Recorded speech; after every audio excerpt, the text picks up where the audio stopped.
নমস্কাৰ Mahasangram the battle for আসামলৈ স্বাগতম জনাইছো ষ্টুডিঅ'ত মই কৃপাঞ্জল ৰাজবংশী প্ৰথমটো খবৰ মৰিয়নিত ৰাহুল গান্ধীৰ নিৰ্বাচনী ৰণদংকা মৰিয়নিত কংগ্ৰেছ প্ৰাৰ্থীৰ ৰূপজ্যোতি কুৰ্মীৰ হৈ প্ৰচাৰ চলালে ৰাহুল গান্ধীয়ে গহপুৰতো ৰিপুন বৰাৰ হৈ ৰাহুলে বজাবৰ ৰণদংকা গুৱাহাটীত ৰাহুল গান্ধীয়ে উন্মোচন কৰিব কংগ্ৰেছৰ ইস্তাহাৰ মৰিয়নিত ৰাহুল গান্ধীৰ নিৰ্বাচনী ৰণদংকা মৰিয়নিত কংগ্ৰেছ প্ৰাৰ্থীৰ ৰূপজ্যোতি কুৰ্মীৰ হৈ প্ৰচাৰ চলাইছে যুৱৰাজ ৰাহুল গান্ধীয়ে গহপুৰত ৰিপুন বৰাৰ হৈ ৰাহুলে বজাবৰ ৰণদংকা গুৱাহাটীত ৰাহুল গান্ধীয়ে উন্মোচন কৰিব কংগ্ৰেছৰ ইস্তাহাৰ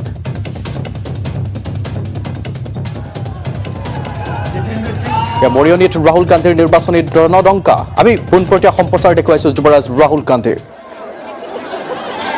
प्रद्युत बोरदोलोई जी, कनका राय जी, दुर्लभ समूह जी, दिलीप बरुआ जी, स्टेज पे कांग्रेस पार्टी के वरिष्ठ नेता, भाइयों और बहनों,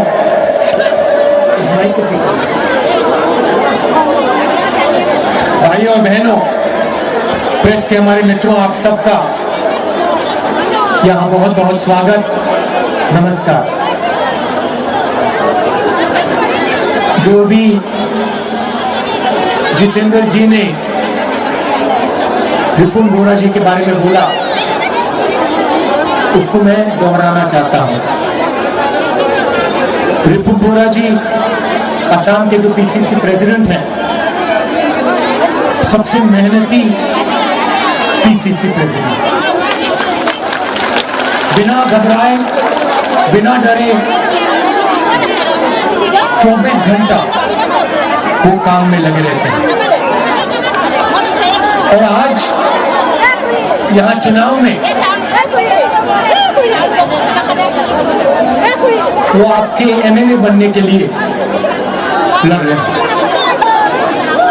और मैं जानता हूं कि आप उनको भारी बहुमत से जिताओगे और जितनी मेहनत ये आज तक कर रहे हैं उससे ज्यादा मेहनत से वो विधानसभा में आपके लिए काम करेंगे, पूरा दम लगा के काम करेंगे और असम को एक नए रास्ते पर ले जाने का काम भी करेंगे।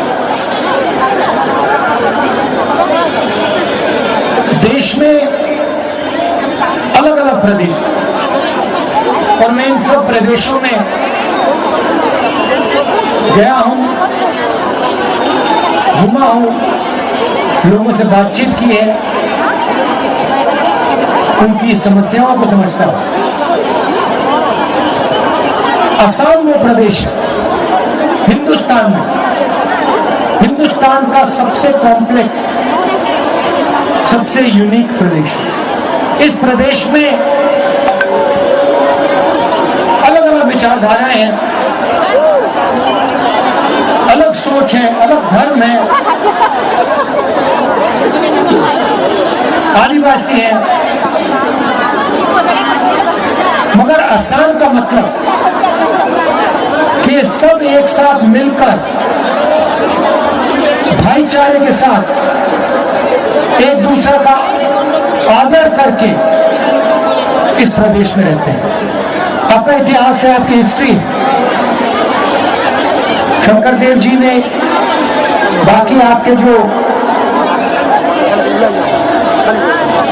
नेता रहे हैं, आइडल्स रहे हैं, उन्होंने आपको सिखाया और आज ये देश को सिखाते हैं, आप देश को सिखाते हैं। 5 साल पहले यहां बीजेपी की सरकार आई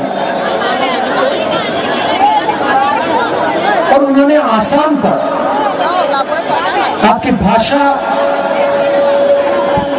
आपकी हिस्ट्री, आपके कल्चर, आपके सोचने के तरीके पर आक्रमण शुरू किया। अलग अलग उदाहरण है, शायद सबसे बड़ा उदाहरण का या सीएए, जो आपकी असमियत पर आक्रमण, आपके वे ऑफ लाइफ पर, आपके जीने के तरीके पर आक्रमण। ये सिर्फ एक उदाहरण है, ऐसे बहुत हैं। बांटने का काम करते हैं, नफरत फैलाने का काम करते हैं, क्रोध फैलाते हैं, झूठ बोलते हैं, एक के बाद एक, एक के बाद एक, एक के बाद एक झूठे वायदे करते हैं और फिर चुनाव के समय आ जाते हैं और आपसे कहते हैं हमें वोट। मैं आपसे पूछना चाहता हूं, पिछले 5 सालों में बीजेपी की सरकार ने असम के लिए क्या किया? मुझे बता दो, कोई योजना बता दो। उन्होंने सिर्फ नफरत फैलाने का काम किया है, असम पर आक्रमण किया।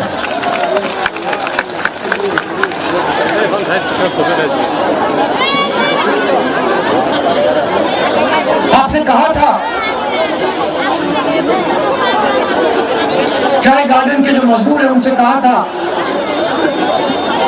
कि हम आपको 351 रुपीज देंगे। दिया? मिल गया आपको? मिल गया? कितना मिलता है? 177। आप 177 बोल रहे हो, दूसरी जगह मुझे बोला 167, 170। अब आप बताइए, 21वीं सदी में चाय के मजदूर को 167 रुपीज से क्या मिलेगा? क्या कर सकता है वो? 167 रुपीज से क्या वो अपने बच्चों को शिक्षा दे सकता है? अगर कोई उसके परिवार में बीमार होता है, 167 से उसका इलाज हो जाता है क्या? आज के हिंदुस्तान में नहीं हो सकता। चाय मजदूर को 167 देते हैं और जो आपका है, गुवाहाटी में आपका एयरपोर्ट है, मोटेभाई एयरपोर्ट, उसमें आपके लिए 2000 करोड़ रुपए सरकार ने दिए, असम को दिए। उस एयरपोर्ट को उठा के अदानी जी को पकड़ा दिया।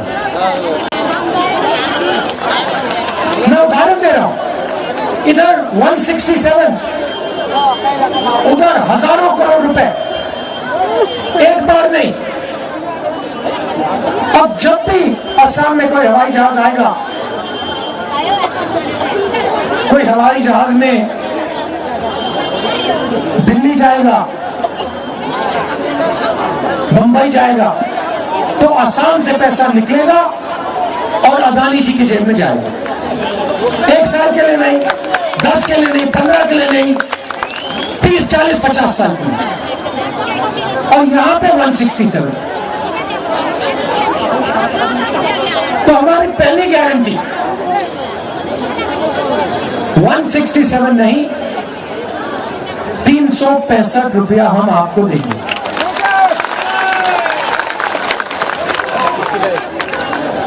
और मैं तो कहता हूं,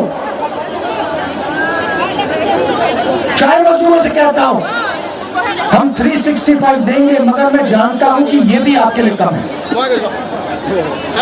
मगर ये गारंटी करके हम आपको दे देंगे। और मैं यहां खोखले वादे करने नहीं आया हूं।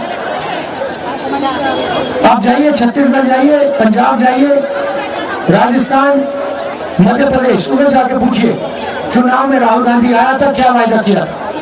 मैंने कहा था किसानों का कर्जा माफ होगा। छत्तीसगढ़ में मैंने कहा 2000 रुपए किसान को धान के लिए मिलेगा। पंजाब में कहा किसान का कर्जा माफ होगा। राजस्थान में कहा किसान का कर्जा माफ होगा। जाके पूछ लीजिए।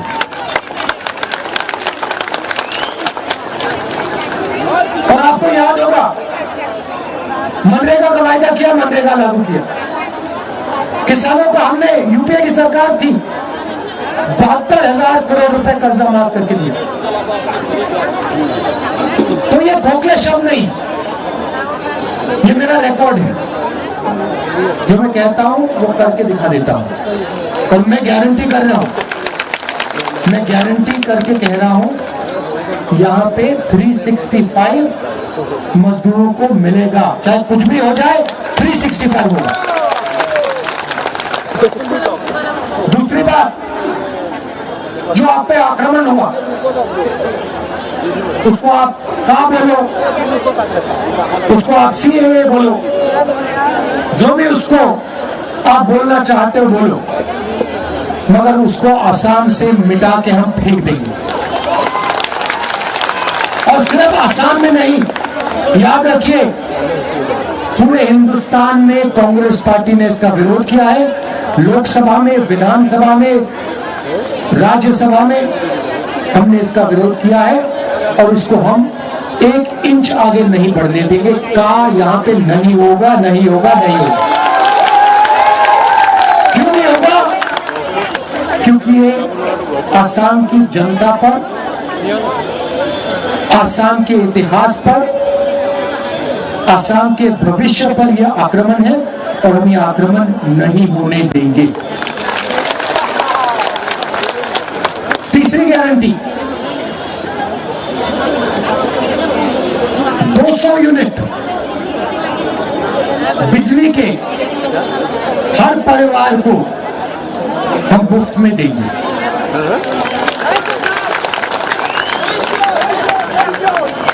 थैंक यू मत बोलिए, तो थैंक यू की कोई जरूरत नहीं है, यह आपका हक है। थैंक यू जब बोला जाता है जब आपका हक नहीं होता, आपको कुछ मिल जाता है, यह आपका हक है। कोई थैंक यू बोलने की जरूरत नहीं, हमारा काम है। ये जो मैं आपको बता रहा हूं, ये आपको 5 साल पहले मिल जाना चाहिए था, नहीं मिला, इसलिए थैंक यू बोलने की कोई जरूरत नहीं है। मैं दूंगा, असम की कांग्रेस पार्टी देगी और आप लोगे। चौथी गारंटी, 2000 रुपए हर हाउसवाइफ को महीने का सम्मान। और 5वीं गारंटी, 5 लाख रोजगार असम के युवाओं को। आपको दिख रहा है, आपको दिख रहा है प्रधानमंत्री आते हैं, उन्होंने कहा था मेक इन इंडिया, याद है आपको? याद है made in India? Make in India याद है ना? हो गया मेक इन इंडिया? भैया वो फोन के पीछे देखो, मेड इन इंडिया लिखा है, made in China. China shirt के पीछे देखो, मेड इन चाइना। जूते के नीचे मेड इन चाइना। प्रधानमंत्री कहता है मेक इन इंडिया, और फिर प्रधानमंत्री फोन इस्तेमाल करते हैं, उस पर लिखा है मेड इन चाइना। ये क्यों हुआ? क्योंकि प्रधानमंत्री ने जो हिंदुस्तान की रोजगार बनाने की रीढ़ की हड्डी है उसको तोड़ दिया है। कैसे तोड़ा? नोटबंदी करके, गलत जीएसटी लागू करके। आपसे उन्होंने कहा 500 रुपए, 1000 रुपए का नोट रद्द कर रहा हूं। आपको याद है? याद है ना? उन्होंने कहा काले धन के खिलाफ लड़ाई है। आप खड़ी थी लाइन में, बैंक में गई, आप खड़ी हुई ना, आपने अपना पैसा डाला बैंक में, काला धन खत्म हो गया? हो गया? वो आपका सारा का सारा पैसा निकालकर नरेंद्र मोदी ने हम दो हमारे दो के जेब में डाल दिया।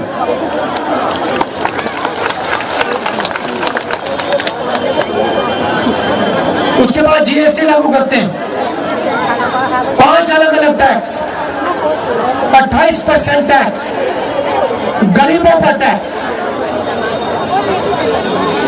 सब छोटे बिजनेस,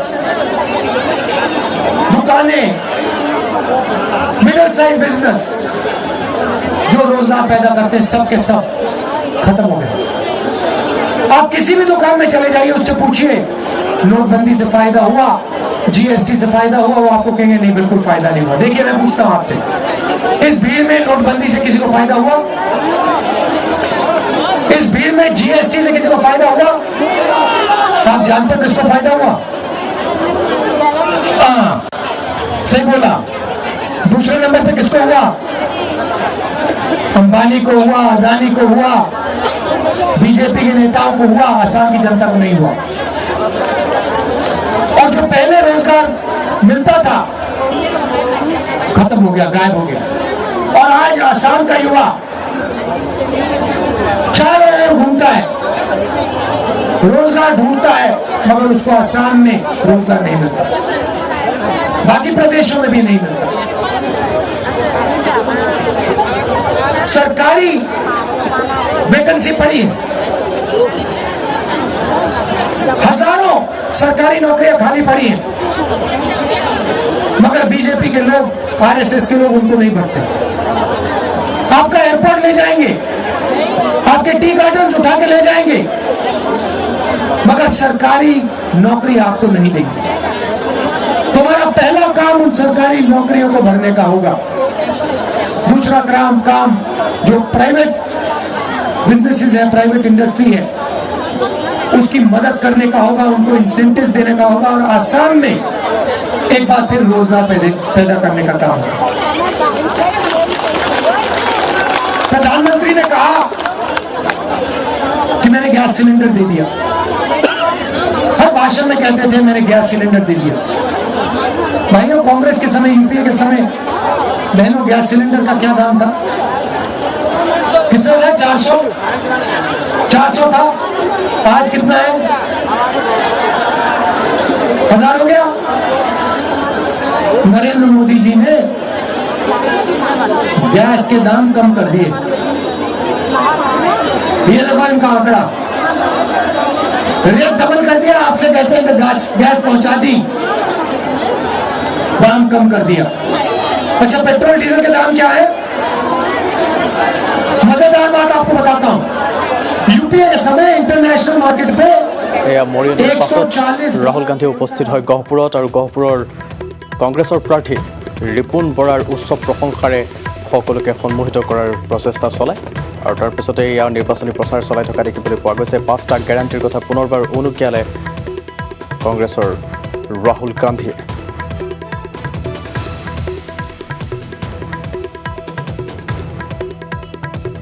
আৰু ইয়াৰ পিছতে তেওঁ গুৱাহাটীত আহি উপস্থিত হ'ব, আৰু গুৱাহাটীত তেওঁ উন্মোচন কৰিব কংগ্ৰেছৰ ইস্তাহাৰ। এনেদৰে আমি পোনপটীয়া সম্প্ৰচাৰ আপোনালোকক দেখুৱাই থাকিম, কিন্তু এই মুহূৰ্তত লৈছোঁ এটি চমু বাণিজ্যিক বিৰতি।